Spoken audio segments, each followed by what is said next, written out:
we've got the whole reproductive tract of a cow laid out here. And what I'd like to do is start simply by identifying the different parts of the tract. You can see here and here on either side, those are the ovaries, or the gonads in the cow. These have two functions. They produce gametes.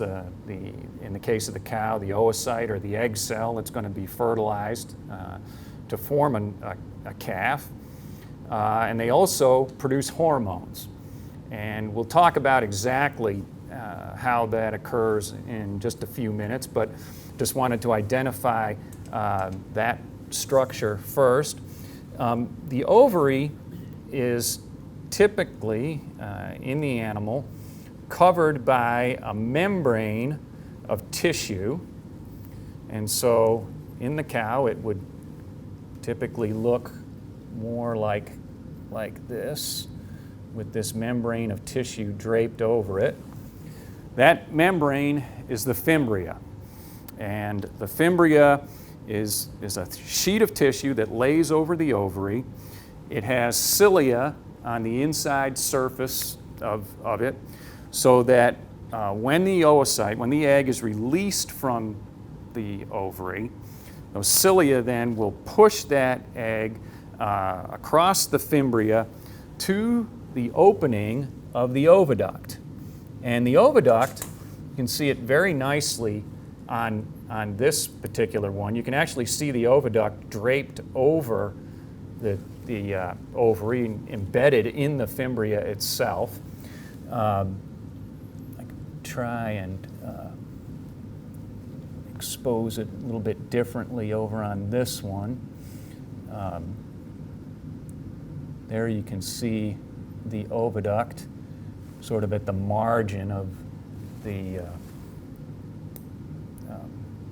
right along here. That's tube at the margin of that tissue. That's the oviduct.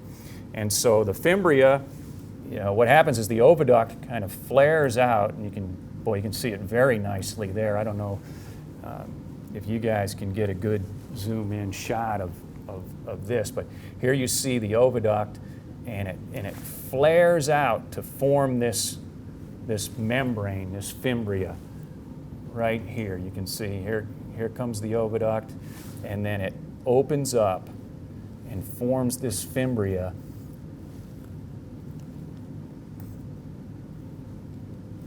You see how that just gets wide here, and that's what's going to drape then over the ovary and cover it and pick up that oocyte. Okay, I hope that makes sense.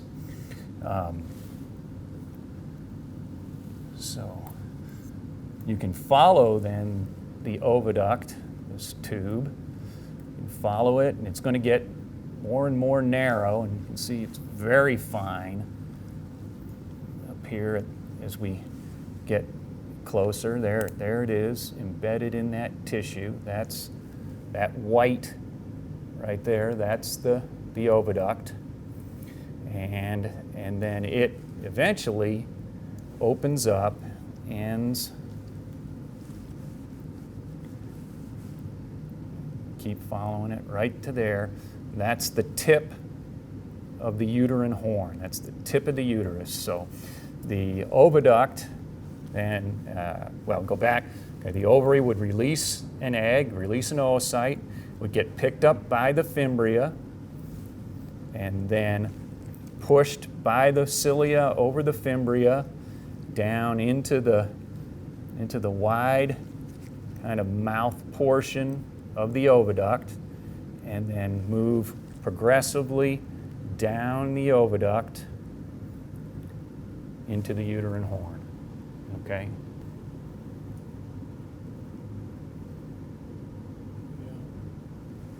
Okay? So there you can see the oviduct, and it comes down and ends in that uterine horn. We got good footage? Okay. All right. So that So then that oocyte, we're going to kind of follow what happens to the oocyte. The egg ends up in the uterine horn, and here's one horn of the uterus, here's the other, so we've got the same structures on the other side. You know, ovary, oviduct here. You can see it embedded in the fimbria. That's the oviduct again. Okay, and then you can follow the oviduct to the tip of the uterine horn and on into the uterus. Okay. So then the two uterine horns are going to come together, and there's a short segment that is the body of the uterus, a common area where these two uterine horns are going to come together, open up. Of course, the uterus, you know, is hollow inside. These two horns are hollow, and it's within the uterus that the fetus is going to grow and develop. So here's the ovary. The fimbria would be draped over its surface. And so let's say a follicle developed somewhere here on this ovary, released an egg, released an oocyte. It would go into, you know, get on the fimbria and then get pushed down into the oviduct and would pass along the oviduct like so. And within the oviduct is where fertilization would take place. Okay, so sperm cells, let's say the cow was inseminated and there were sperm cells in her reproductive tract. The sperm cells would migrate up to this point in the oviduct, and this is where fertilization would take place. And then that fertilized oocyte, that zygote is what we call it, would then move down and into the tip of the uterine horn, and over the next 3 or 4 days, migrate to some point about here and establish the pregnancy. This is where it would sort of come to rest and anchor itself. So then we've already talked about the two uterine horns come together, form the body of the uterus, the common area of the uterus. Then the boundary here, the end of the uterus, is a structure called the cervix. And the cervix is a very tight constriction in the tract that creates a barrier between the inside portion of the reproductive tract, where the pregnancy will develop, and the outer portion of the reproductive tract, everything from the cervix down, that would be exposed to the environment. Okay, and so that cervix is a tight constriction.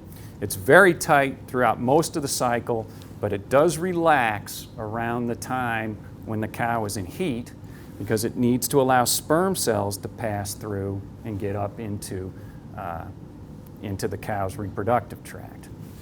So then you can easily palpate the cervix. It's a very tough, rigid structure in here. Some people say it feels like a chicken's neck, because it has some real tough cartilage in it that would be, have that same feel of the bones in a chicken's neck. And it's arranged in rings, so it almost does feel like individual bones in there. Okay, so the cervix is about that long. Okay, and then you go from the cervix into the outer portion of the female tract. This is all the vagina. This is the vagina, and then this is the external opening of the cow's reproductive tract, the vulva, and this is the clitoris, the female analog of the penis. Of course, much smaller structure, but that's the what we would see when we palpate or inseminate a cow. And let's say this cow was in heat. We wanted to inseminate her. Then what we would do is have a straw, something like this, that had semen at the end, and we'd pass this rod, would have a straw of semen at the end. We'll pass this rod up, and I think you can see that it's progressing through the vagina. I think you can see it, you know, as I'm making progress. Okay, and we'll get up to the cervix. There's the cervix. Now this tract happens to be from a cow who was in heat, and so the cervix is relatively loose, and it was easy for me to pass the rod through the cervix. And then I think you'll be able to see now how that rod is up into the body of the uterus up here. Can everybody see that? Okay. And this is typically where we would inseminate artificially. We would pass our rod up this far and deposit the semen in the body of the uterus. This allows sperm cells then to go into both uterine horns. We don't have to worry about which side the cow ovulated on, which side the egg would be on. If we put the semen here, then sperm cells can get up into both of the uterine horns and fertilize very nicely. Now the bull, when he inseminates and mounts a cow, he's going to deposit sperm here in the vagina somewhere, and it's going to have, those sperm cells are going to have to pass through the cervix and then on up.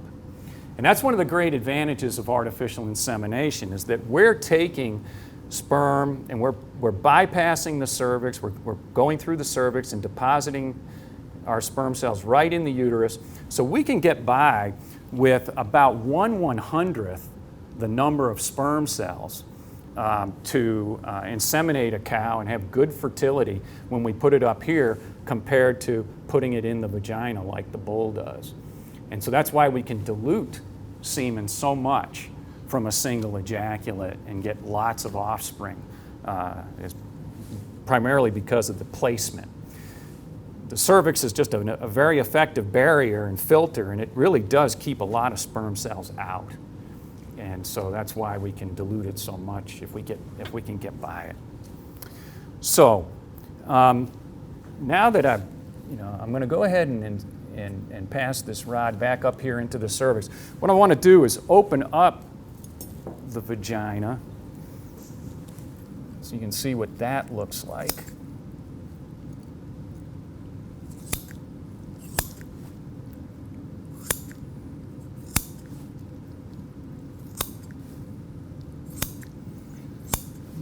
A sense of what we've done so far.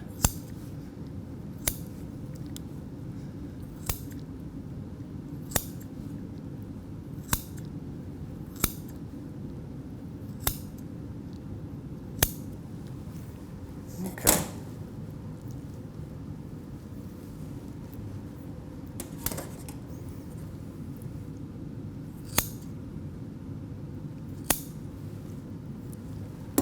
Okay, so here's that rod that we passed through. Now the vagina is open. You can see very clearly lots of mucus in here, and that is one of the typical features of a reproductive tract when a cow is in heat, is that she produces a lot of cervical mucus, and so you can see just a lot of that pooling up there. And then I want you to see the opening. This is the external opening of the cervix. See how convoluted it gets and tight. This is the opening here that then opens up into the uterus. Okay, and this is sort of the most difficult part of insemination, is when we try and pass a rod through this portion of the tract. Okay, so very fine, very tight constriction. I'm going to go ahead and, with these shears, cut through it and open it up. Okay, and you can see how fine those folds are in there and just how tight that is. And I think you could probably tell too from just the sound of when I was cutting with the scissors through that that there was a lot of cartilage in there. It was really tough. Trying to do that. But that's really a very nice look at the external portion of the tract. Okay, let's go ahead and just fold that stuff back over. kind of seen what we need to see on the outer portion of the tract. Let's go back to the beginning and let's focus on these ovaries. This ovary shows the two main structures that I'm going to talk about very nicely. The large orange node that you see sticking out there, okay?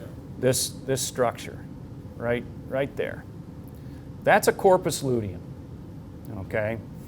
And it's the structure on the ovary that produces the hormone progesterone and is essential for maintenance of pregnancy. So anytime you have a reproductive tract from a pregnant cow, it will have a well-developed corpus luteum on it, producing progesterone and supporting the pregnancy. The other structure that you see on here are these very dark blisters. These are they're fluid-filled cavities. They're called follicles. And inside each one of those follicles is an oocyte. It's an egg that's developing. And every time a cow is in heat, she will develop and release an egg from one of those follicles. And so I'm going to hopefully be able to show you, or give you some sense of the fluid-filled nature of these, okay?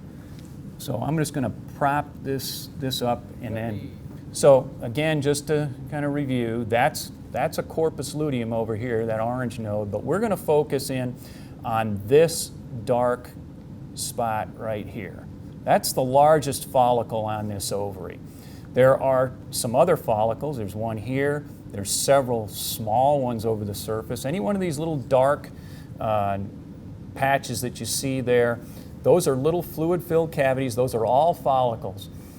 In fact, there are hundreds of thousands of these in the ovary. In a very young newborn heifer calf female, there'll be over 1 million of those.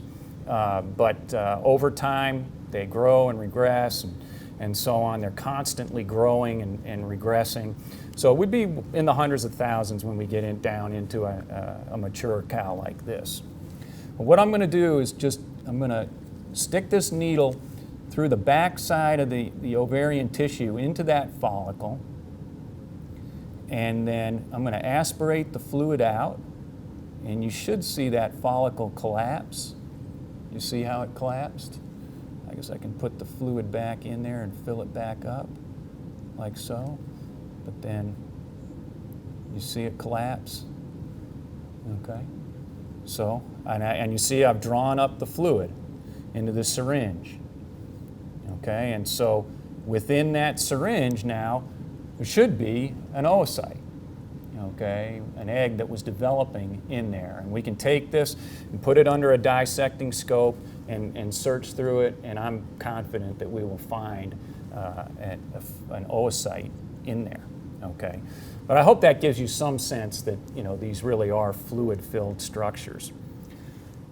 The follicle, in addition to growing allowing the egg to grow in it and supporting the growth of the egg, also produces a hormone, estradiol. And estradiol is the major estrogen in cattle. It is what causes the cow to show heat and show estrous behavior, okay? And so when we have a big, healthy, mature follicle that has an oocyte in it that's ready to be fertilized, that follicle will be producing very large quantities of estradiol and will cause the cow to come into heat, okay? Then shortly after the cow shows heat, that follicle will rupture and the oocyte will be released into the reproductive tract so that it can be fertilized. Okay, so the bull would have mounted the cow already, deposited sperm in her. And there should be fertile sperm then in the oviduct waiting for that oocyte then to come down and be fertilized. Okay. The tissue that remains of the follicle after it has ruptured and released the egg will undergo a transformation, and it will form this corpus luteum, okay, the CL that I showed you before. Now what you see on the surface, this orange node, is really just a small fraction of the total corpus luteum. What I'm going to do is just do a section here through the corpus luteum, through the ovary, and expose as much of it as I can. You might have seen a little follicle that I ruptured in the process of doing that. But there is the corpus luteum. You can see, just that small portion of it was visible on the surface. There's a much greater portion of it that is down here embedded in the tissue of the ovary.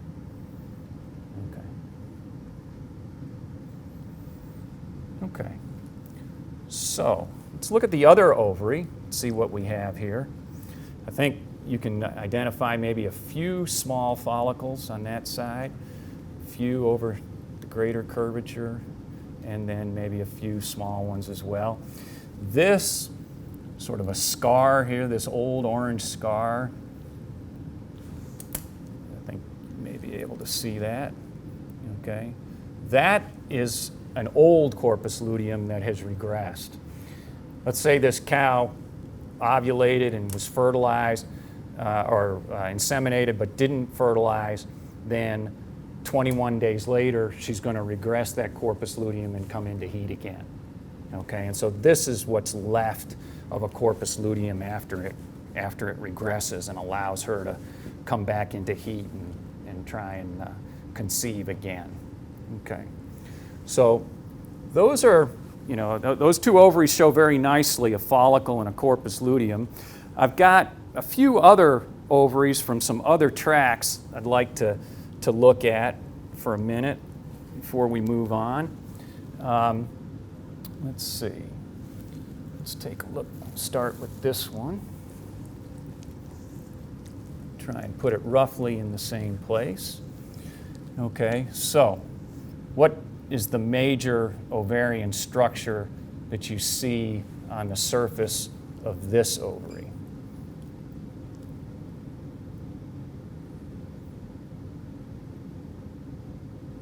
And hopefully they would say a follicle. And again, this is a very large follicle here, this blister. I'll get my syringe again, and I don't know, you think it's worth it for me to do that aspiration again? You might as well. Okay. So yeah, that's definitely a follicle. There's one nice follicle right here. And then there's a larger one right there. I'm going to go into that larger one from behind, aspirate the fluid out. And I think you can see it collapse real nicely. And you see all the fluid that's been drawn up into that syringe. Okay. And so, again, should be a very high quality oocyte ready to be fertilized in that large follicle. Okay, and then on the other side, what are the main structures that you see on that ovary?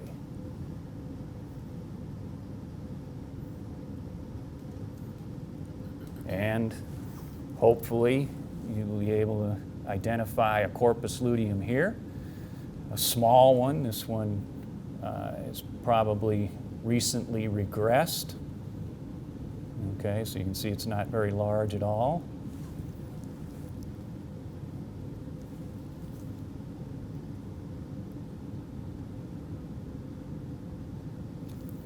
And then several follicles over the surface of that one as well. So that's a typical sort of an ovary. This one I like because the corpus luteum is about as large and functional as you'll see. Okay, so this is probably from an animal that's in the middle of the estrus cycle. producing high levels of progesterone. I'm going to section through it so you can see just how large a corpus luteum can get.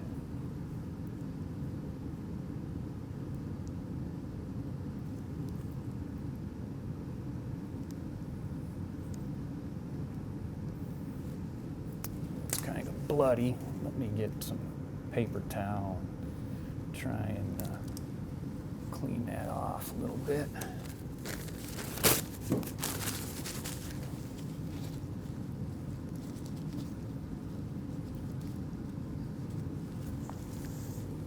Okay. But yeah, I think, Brian, your camera can probably pick that up real nicely. Yeah, that's come on back. There. Like that. Okay. So all of that is corpus luteum, and you can see, the majority of it is embedded in the ovary. And that all of that tissue is there actively pumping out progesterone to support potential pregnancy. The last of these that I want to show you is from a cow that has an abnormality. This is an ovarian follicular cyst. See, it's a huge follicle, okay? That one is 24 millimeters in diameter, okay? And typically they'll ovulate anywhere from even as small as 12 millimeters up to 18. That's the normal range. When it gets over 18, up to 20 or 25 millimeters in diameter, then that's abnormal. So this is a persistent follicle. It's huge. I'll go ahead and aspirate the fluid out of it. It's hard to tell if there would be an oocyte in here or not. These cysts persist for weeks, and so at the tail end, the oocyte is probably degenerated to the point. But look at all the fluid that we were able to withdraw from that. Okay, that's about 3 times as much as in either of those other 2 that I withdrew. So that clearly a cyst, an ovarian follicular cyst here. Okay, that's a good coverage of different kinds of structures, ovarian structures that you can see, and abnormalities and so on. The last thing I want to do with these open tracts is look at the inside of the uterus, and what I want you to notice, and I think are quite prominent in this one, are these little lumps that are on the inside surface of the uterus. Those are called caruncles, and those are points for attachment of the fetal membranes when the pregnancy forms. So we'll look at a pregnant cow reproductive tract here in a minute, and you'll see where the fetal membranes have expanded and come in contact with caruncles. They form little points of attachment. They form what are called cotyledons on the fetal side, and those cotyledons have finger-like projections that invade in these little caruncles. And so what we actually form in cattle are microplacentae. There will be over 100 of these little microplacentas all over the surface of the fetal membranes. It's very different from the structure that you would see in humans or carnivores or really most other species.